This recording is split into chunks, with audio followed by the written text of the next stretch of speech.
नमस्कार, मैं प्रवीण गौतम और आप देख रहे पब्लिक मीटर। दोस्तों, वीडियो में बात करेंगे चाय के बागान में पीएम मोदी की चुनावी शूटिंग के बारे में, जिसके बाद बीजेपी नेताओं से लेकर मीडिया एंकर इसे चाय प्रेम बता रहे हैं। लेकिन क्यों ये चुनावी प्रेम है और उन महिलाओं की सच्चाई क्या है जिनके साथ पीएम मोदी ने चाय पत्ती तोड़ने का काम किया चाय के बागान में। गाने गाए, महिलाओं ने गाना गाया पीएम मोदी के लिए और पीएम मोदी भी ताली बजाते दिखाई दिए। जरा वीडियो देखिए, अपने आप में कितना मजा किया है। उसके बाद इन महिलाओं की सच्चाई भी आपको बताएंगे।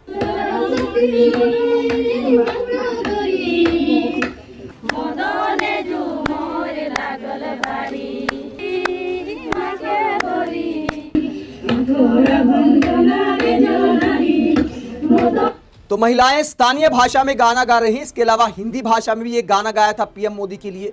पीएम मोदी के लिए कई गीत गाए असम की इन महिलाओं ने। लेकिन यहां पर नोट करने वाली बात यह है, एक बार फिर आप देखिए कि गाने से ज्यादा ताली की आवाज आ रही है।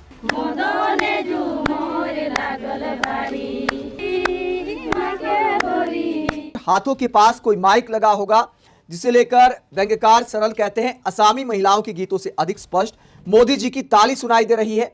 मैं यकीन से कह सकता हूं कि एक माइक्रोफोन मोदी जी के हाथ के पास लगा है। जरा देखिए एक बार फिर ताली की आवाज।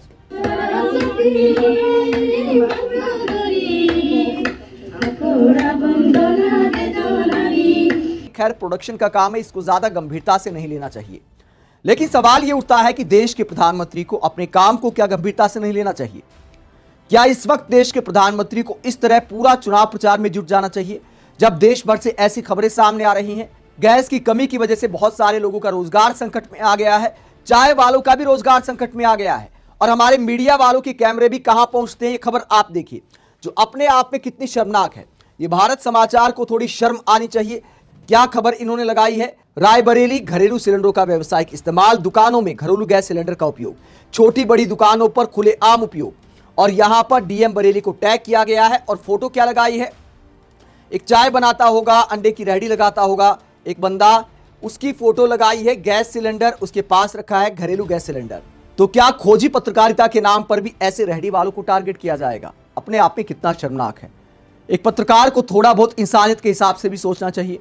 अगर मजबूरी में, जब कमर्शियल सिलेंडर की सप्लाई नहीं हो रही कई जगहों पर, तो वहां पर अगर मजबूरी में किसी ने घरेलू सिलेंडर लगा लिया तो क्या आप इसमें ही पत्रकारिता करेंगे? क्या देश के पत्रकारों के पास टारगेट करने को गरीब ही रह गया है? कायदे से देश के प्रधानमंत्री को इन सब लोगों की सुन लेनी चाहिए, जो लोग डेली कमाते हैं, डेली खाते हैं। गैस की सप्लाई की वजह से उन पर कितना बड़ा संकट आ गया है।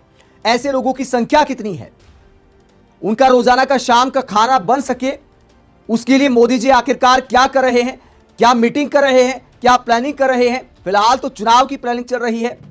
उसी प्लानिंग के तहत चाय के बागान में जाते हैं और अपने आप में कितने हास्यास्पद है। चलो, चुनावी रैली कर रहे हैं। पहली बात तो इतनी ज्यादा चुनावी रैलियां प्रधानमंत्री को नहीं करनी चाहिए जब ऐसी वैश्विक आपदा आई हुई है, दुनिया में लड़ाई छिड़ी हुई है। पीएम मोदी भारत का प्रधानमंत्री होने के नाते दुनिया के बड़े नेता हैं, इस बात में कोई दो राय नहीं है कि हम बहुत बड़ा देश है, दुनिया में हमारा कद है, वजन है। लेकिन प्रधानमंत्री इतनी हल्की राजनीति कर रहे हैं।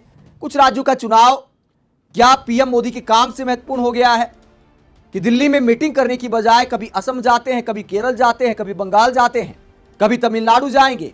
तो 5 राज्यों में चुनाव है। लगता है कि देश में जो हो रहा है, जो समस्याएं आ रही हैं, उनसे ज्यादा चुनाव अहम हो गया है पीएम मोदी के लिए।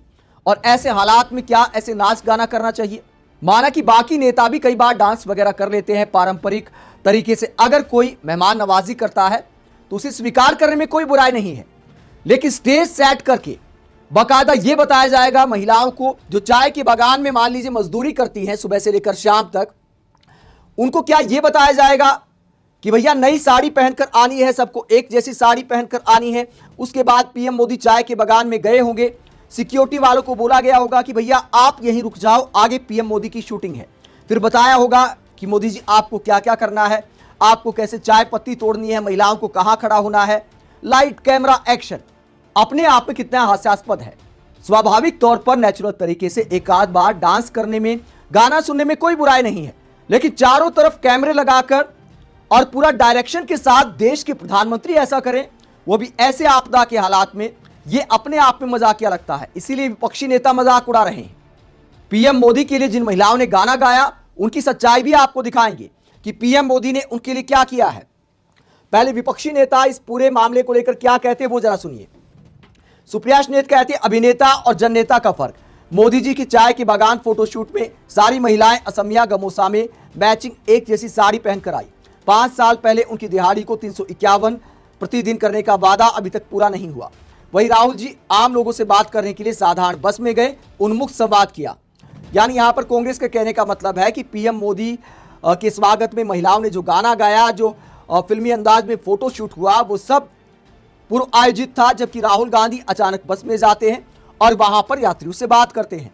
तो इसे लेकर कांग्रेस तुलना कर रही है। वहीं आरजेडी की प्रवक्ता कंचना यादव कहती हैं नरेंद्र मोदी जी का एक और नया तोहफा, आज से 900 दवाएं महंगी हो गई। इसमें बुखार, liver, kidney, BP, sugar, allergy और एनीमिया के लिए दवाएं शामिल हैं। देश की जनता मरे तो मरे, चाहे भूख से मरे, चाहे गरीबी से मरे, चाहे बीमारी से मरे। प्रधानमंत्री मस्त असम के चाय बागान में गीत सुन रहे हैं। तो इसे लेकर कटाक्ष कर रही हैं डॉक्टर कंचना यादव और इस गीत को उन्होंने शेयर किया है जिसमें महिलाएं मोदी जी के लिए गाना गा रही हैं और मोदी जी मुस्कुरा रहे हैं, चाय पत्तियां तोड़ रहे हैं, सुन के आत्ममुक्ता की दुनिया में खो गए हैं। तो इस फोटो शूट पर कटाक्ष किया है कंचना यादव ने। आम आदमी पार्टी के एमएलए कुलदीप कुमार कहते हैं देश में गैस सिलेंडर के लिए मची हाहाकार है, लेकिन मोदी जी के लिए जरूरी चुनाव प्रचार है और चाटुकार उनके तलवे चाटने को तैयार हैं। ये रूबिका लियाकत पर कटाक्ष किया है एमएलए कुलदीप कुमार ने, जिसमें रूबिका लियाकत कहती है पीएम मोदी का चाय प्रेम बरकरार है, लेकिन चाय प्रेम है या चुनावी प्रेम है। समाजवादी पार्टी के नेता आईपी सिंह कहते हैं साहब शूटिंग में व्यस्त हैं। 20 भारतीयों का शव आज कुवैत से आया, प्रधानमंत्री को संवेदना व्यक्त करने का समय नहीं है। क्या उन्हें नहीं जाना चाहिए? ईरान हमले में जो भारतीय शहीद हो गए वो लोग डॉलर कमाकर देश का खजाना भरते थे, अर्थव्यवस्था को मजबूत करते थे, उनके परिवार की जीविका चलती थी। प्रधानमंत्री, रक्षा मंत्री और विदेश मंत्री को अंतिम संस्कार में शामिल होना चाहिए था। इसके अलावा कांग्रेस प्रवक्ता सुरेंद्र राजपूत कहते हैं जनता खाए महंगाई का घाव, मोदी जी नाचे चुनाव चुनाव, वाह मोदी जी वाह। इसके अलावा अतुल लोंदे पाटिल याद दिलाते हैं कि बाकी दुनिया के राष्ट्राध्यक्ष इस वक्त क्या कर रहे हैं और पीएम मोदी क्या कर रहे हैं। अतुल लोंदे पाटिल क्या कहते हैं जरा सुनिए। जब कोई भी समस्या हो तो उससे कैसे जूझा जाता है, चाहे अंदरूनी हो, चाहे अंतर्राष्ट्रीय हो, चाहे कोरोना जैसी हो, तो यूरोपीय देश और ऑस्ट्रेलिया किस तरह से लड़ता है ये हमारे महामानवों को सीखना चाहिए। अभी देखिए ब्रिटेन ने अपने लोगों को बिजली बिल में 100 यूरो तक की छूट दे दी। ऑस्ट्रेलिया ने पेट्रोल डीजल के दाम इतने कम कर दिए कि 16 रुपए से कम हो गए और 3 महीने तक जितने ट्रक्स हैं जो मालवाहक है उनके ऊपर कोई टैक्स नहीं लगेगा। यानी महंगाई से जूझना है, महंगाई को कंट्रोल में रखना है और लोगों को राहत देना है। ये तीनों काम किस तरह से किए जाते हैं ये हमारे महामानवों को सीखना चाहिए। नहीं तो हमारे महामानव क्या करेंगे, 60 रुपया सिलेंडर पे बढ़ा देंगे, 195 रुपया कमर्शियल सिलेंडर पे बढ़ा देंगे, 2.5 रुपया प्रीमियम पेट्रोल पर बढ़ा देंगे। और राहत किसे देंगे? तो राहत कंपनियों को देंगे, ग्राहक को नहीं देंगे। और ऊपर से झूठ ये फैलाएंगे कि विपक्ष जो है वो पैनिक पैदा कर रहा है। भाई लोगों के पास काम धंधे नहीं है कि लोग लाइन में खड़े रहेंगे। लोग मच्छरदानी लेकर रात रात भर सिलेंडर के लिए लाइन लगाए हुए हैं। तो विपक्ष ने कैसा पैनिक फैलाया? लोगों को सिलेंडर आसानी से मिले होते तो लोग क्या बेवकूफ है लाइन में लगे रहने के लिए?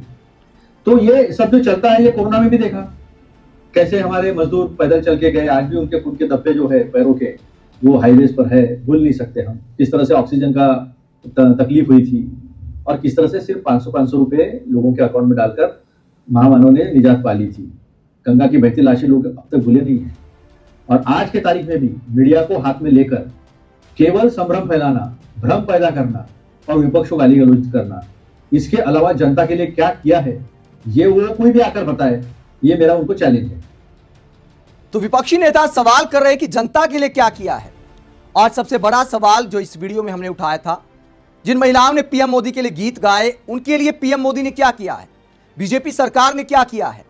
जिन महिलाओं ने पीएम मोदी के साथ फोटो सेशन में हिस्सा लिया, जो चाय के बागान में मजदूरी करते हैं, उनकी कमाई कितनी है।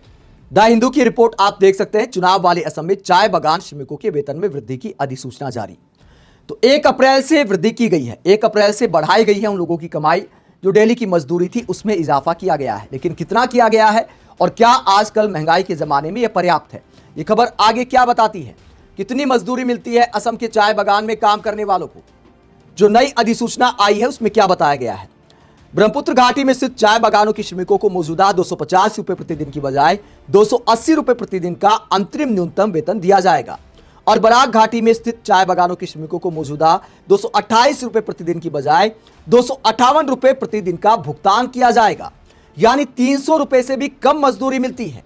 असम में 803 प्रमुख चाय बागानों और 60,000 से अधिक छोटे चाय बागानों में 7 लाख से अधिक चाय श्रमिक कार्यरत हैं। तो 7 लाख से ज्यादा लोग काम करते हैं चाय बागानों में। पत्तियां तोड़ने का काम करती महिलाएं। पैसा कितना मिलता है? 300 रुपए से भी कम। क्या आज के जमाने में इतने में गुजारा हो सकता है? जो नई साड़ियां वीडियो में दिखाई गई हैं, एक नई साड़ी खरीदने के लिए ये महिलाएं कितना इंतजार करती होंगी इतनी कमाई में। बच्चों को पालना है, उन्हें पढ़ाना है, अच्छा खाना खिलाना है। क्या ये सब आज के जमाने में हो सकता है? तो पीएम मोदी के साथ गाना गाने से मुकद्दर नहीं बदलता है। कायदे से बीजेपी ने जो वादा किया था पिछले चुनाव में कि इतना कर देंगे, जो विपक्ष आरोप लगाता है कि 351 रुपए करने का वादा किया था, वो वादा कब पूरा होगा? 5 साल में महंगाई कहां से कहां आ गई। अब जब अगला चुनाव आया है तो 30 रुपए बढ़ाए गए हैं। तो क्या इतना पर्याप्त है? क्या 280 रुपए में या 258 रुपए में गुजारा हो जाएगा महिलाओं का प्रतिदिन में?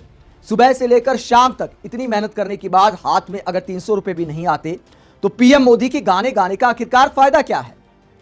गाना गाने से मुकद्दर नहीं बदलता, मुकद्दर बदलता है सरकार की नीतियों से। आप इस पूरे मसले को लेकर क्या सोचते हैं? जब देश में अनेकों समस्याएं हैं, लाखों लोग बेरोजगार हो रहे हैं गैस की कमी की वजह से, उस समय में देश के प्रधानमंत्री जो राज्य राज्य जाकर चुनाव प्रचार कर रहे हैं और अपनी शूटिंग करा रहे हैं गीत गाते हुए, तालियां बजाते हुए, आप उसे लेकर क्या सोचते हैं? कमेंट बॉक्स में अपनी राय जरूर दें। साथ ही चैनल को सब्सक्राइब भी करें। नमस्कार।